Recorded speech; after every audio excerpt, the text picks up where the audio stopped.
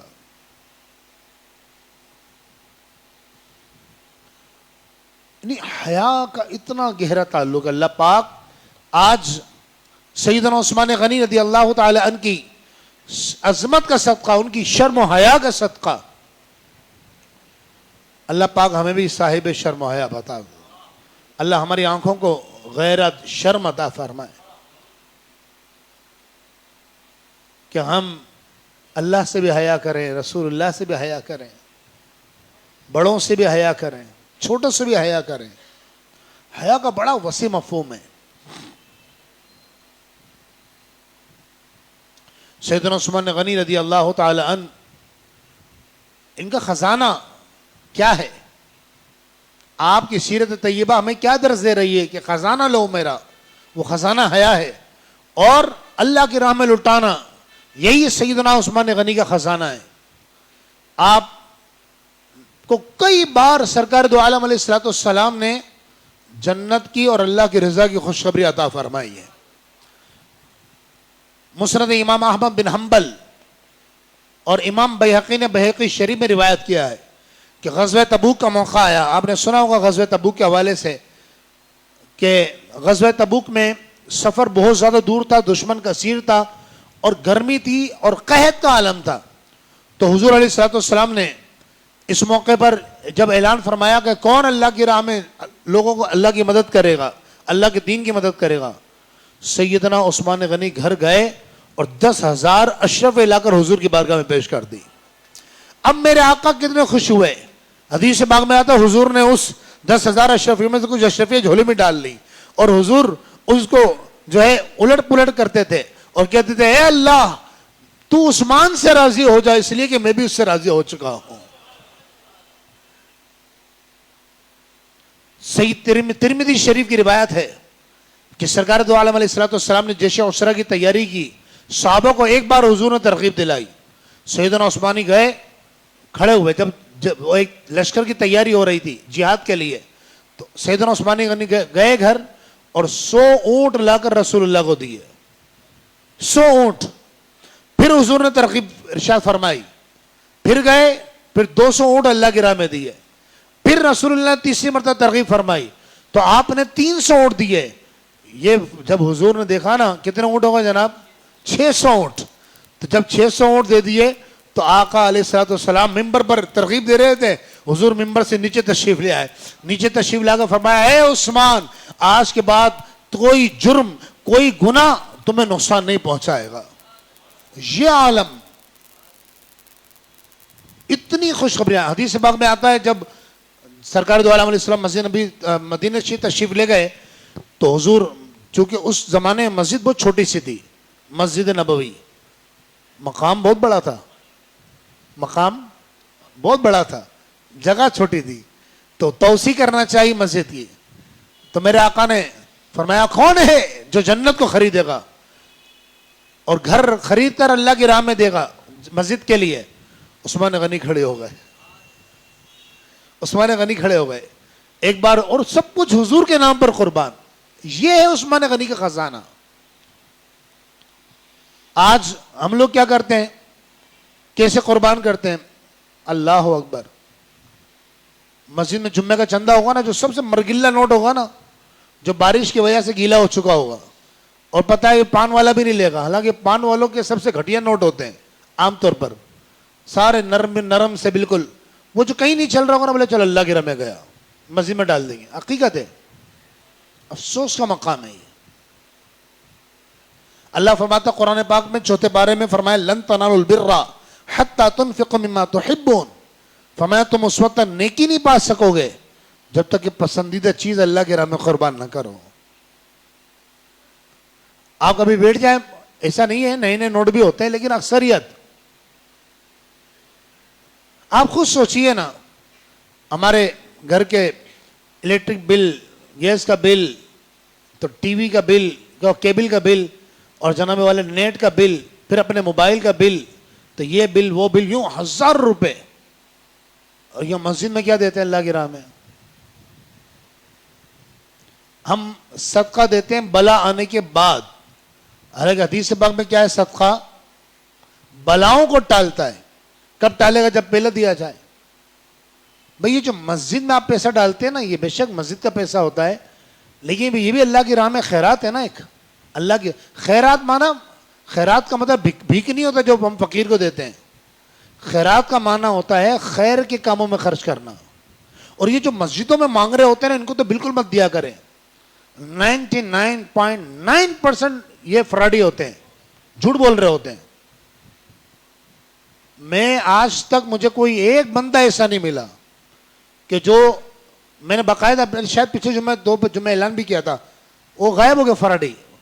بھائی میرے کو اللہ نہ کرے اللہ پاک ہم سب کو محتاجی سے محفوظ فرمائے. میں اکثر جمعے میں دعا بھی کرتا ہوں آپ نے سنا ہوگا اللہ ہمارے ان ہاتھوں کو دنیا والوں کے آگے پھیلنے سے بچانا.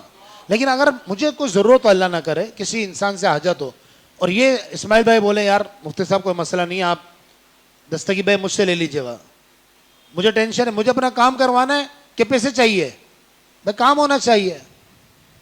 تو اب یہ جتنے آتے ہیں نا وہ میں یوں ہوں میں وہ ہوں میں فلاں ہوں آپ ان کو پکڑ کے بولیں یہ اتنے آپ کو راہ گھمائیں گے اتنے گھمائیں گے کہ الامان والحفیظ. یہ کبھی انشاءاللہ اس موضوع پر بھی میں درس قرآن کروں گا کہ یہ بھیک مانگنے کا شرعی حکم کیا ہے. تو خدا را باتیں تو بہت ساری ہے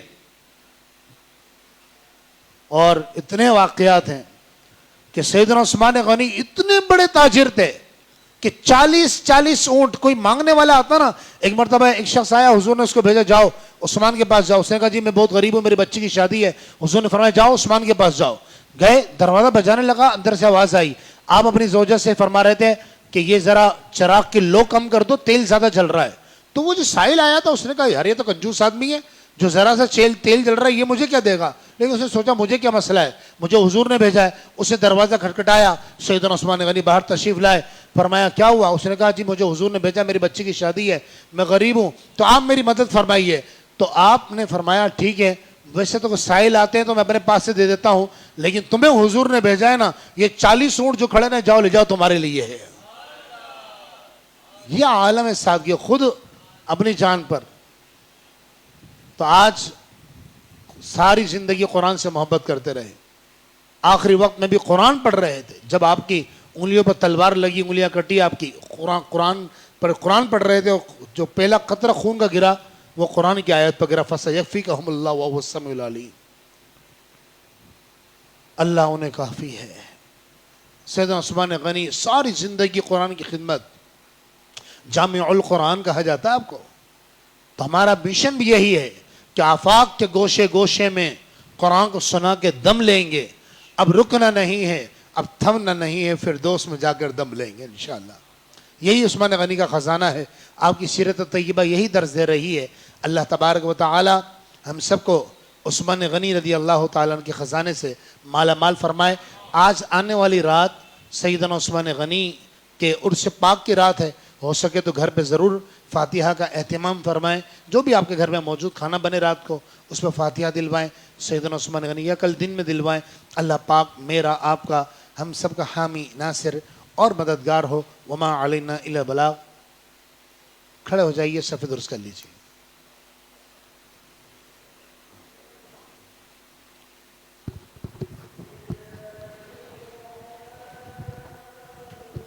بالکل ذرا آج باہر پانی بھرا ہوا ہے نا، تھوڑا اور قریب قریب ہو کے، بالکل ایک بالش بھی جگہ نہ بچے۔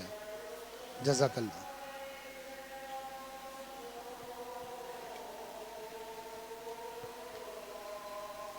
آ جائیں اندر، آ جائیں اندر، آ جائیں۔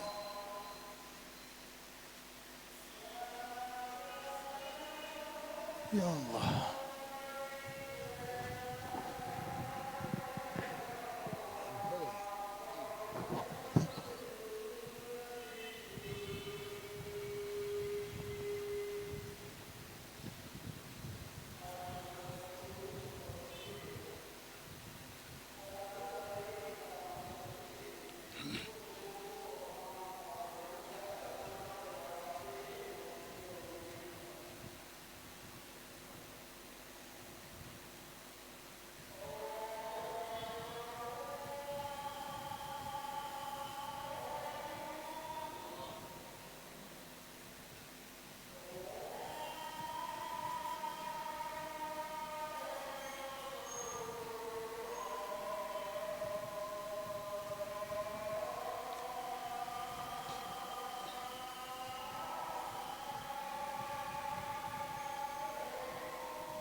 اللہ اکبر، اللہ اکبر۔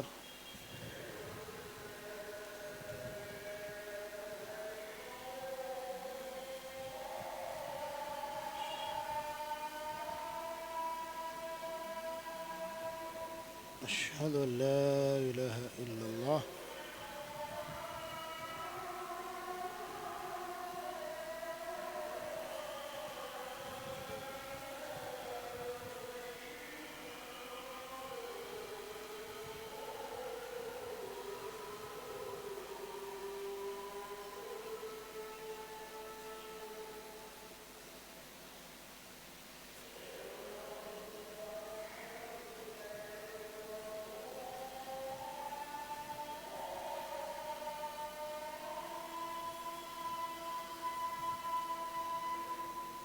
اشہد ان محمد رسول اللہ۔